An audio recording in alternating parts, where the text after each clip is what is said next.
नमस्ते, मैं अभिषेक। जैसे जैसे तापमान बढ़ रहा है ठीक उसी तरह चुनावी तापमान भी बढ़ रहा है।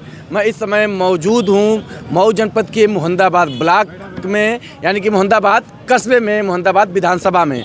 यहाँ पर लोग मौजूद हैं और उनसे जानने का प्रयास करेंगे कि घोसी लोकसभा का क्या माहौल है, देश का क्या माहौल है, प्रदेश का माहौल है। साथ ही साथ हम बात करेंगे आजमगढ़ के सांसद दिनेश लाल निरहुआ, जिन्होंने बेरोजगारी पर बात करते हुए कहा कि मोदी योगी ने बच्चा ही नहीं पैदा किया और उन्होंने बेरोजगारी ख़त्म कर दिया, यानी कि न बच्चे रहेंगे न बेरोजगार रहेंगे। इस पर लेकिन जनता क्या बात कर रही है उसका रिएक्शन लेंगे। सर्वप्रथम जो निरहुआ का बयान उस पर क्या कहेंगे आप? निरहुआ का बयान एक तरीके से रोज़गार जो है सरकार दे रही है और लगभग सभी लोगों को रोज़गार मिल भी रहा है, लेकिन यहाँ पे सबसे बड़ी समस्या ये है कि लोग केवल सरकारी नौकरियों के पीछे भाग रहे हैं, न कि रोज़गार के पीछे। आजकल देखिए हर जगह रोज़गार ठीक है, पढ़ने वाले हैं, जो विद्यार्थी पढ़ने लायक हैं, जो सीटेट वगैरह निकाल रहे हैं, कंपटीशन क्वालिफाई कर रहे हैं, उनको नौकरियाँ मिल रही हैं। ठीक है, इस पर हम बात करते हैं, लेकिन उस पर क्या कहिएगा? नो बच्चा नो बेरोजगार।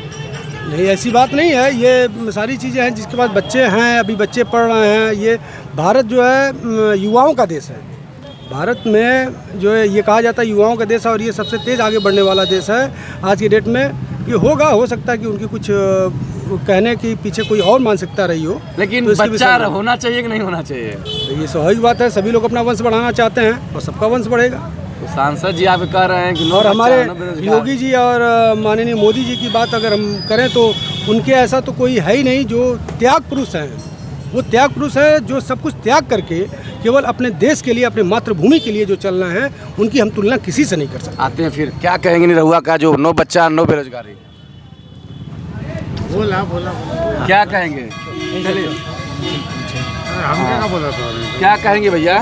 नो बच्चा नो बेरोजगार। हम दिनेश लाल यादव जी के बात से सहमत नहीं हैं। हाँ। सरकार को ये चाहिए कि जनसंख्या नियंत्रण का कानून लेकर आए और सीमित बच्चे लोग पैदा करें ताकि बेरोजगारी की समस्या से बचा जा सके। हाँ। और उसके बाद अब क्या कहना चाहेंगे, यही कहना चाहेंगे। अच्छा, हम आप चलिए इस पे आते हैं। हम आते हैं घोसी लोकसभा में। क्या माहौल बन रहा है घोसी लोकसभा में? और आजमगढ़ बगल में है, वहाँ क्या माहौल बन रहा है? अब घोसी लोकसभा में माहौल तो अभी कुछ क्लियर है, त्रिकोणीय लड़ाई लग रही है। कैसे, थोड़ा बताइए। जैसे हमारे बालकृष्ण चौहान जी हैं, कह रहे हैं कि चौहान और हरिजन का वोट मिल जाएगा तो हम जीत जाएंगे। राजीव राय के साथ ओबीसी, मुस्लिम सभी लोग साथ में हैं और भाजपा के साथ तो सभी पिछड़े वर्ग के लोग हैं, ब्राह्मण लोग हैं और जनरल राजपूत लोग भी साथ में हैं उनके। अच्छा, इसलिए त्रिकोणीय लड़ाई लग रही है। त्रिकोणीय लड़ाई लग रही है। क्या लग रहा है बालकृष्ण चौहान मजबूत हैं, चौहानों को उठ पा रहे हैं पूरा? नहीं, बिल्कुल नहीं पा रहे हैं। वजह उन्होंने 1999 में कोई काम नहीं किया था। 1999 से 2004 के बीच कोई कार्य नहीं किया था। उन्होंने बस अपना साम्राज्य बनाया था। जब चौहान उठे नहीं दे रहे तो कैसे लड़ाई में रहेंगे?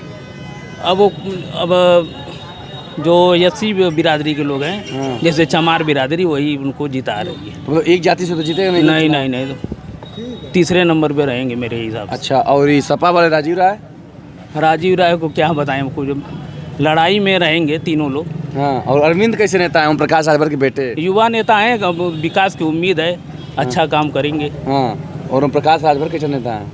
वो भी ठीक नेता हैं। ठीक है। हाँ, तो घोसी का माहौल बदल रहा है। बिल्कुल बदलाव होना चाहिए और मोदी के नेतृत्व में काम अच्छा ही चल रहा है देश का। बगल में आजमगढ़ है, वहाँ क्या समझ में आ रहा है?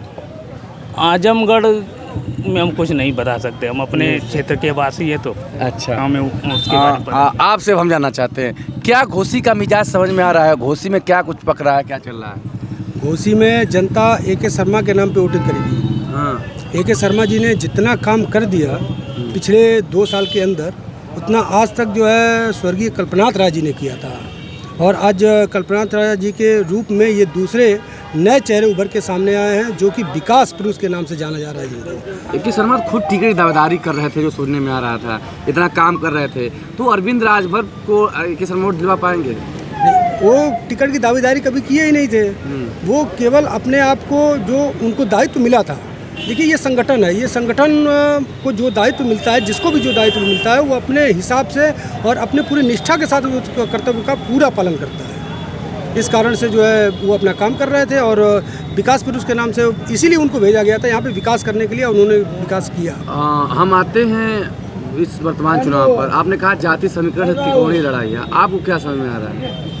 ये अभी तो आगे चुनाव है, जैसे जैसे चुनाव नज़दीक आएगा अभी सरगर्मियाँ बढ़ेंगी।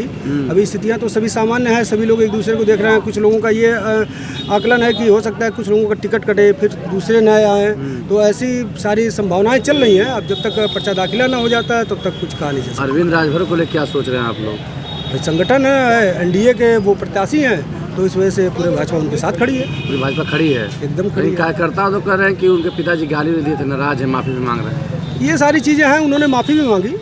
अभी आप देखे होंगे कुछ दिन पहले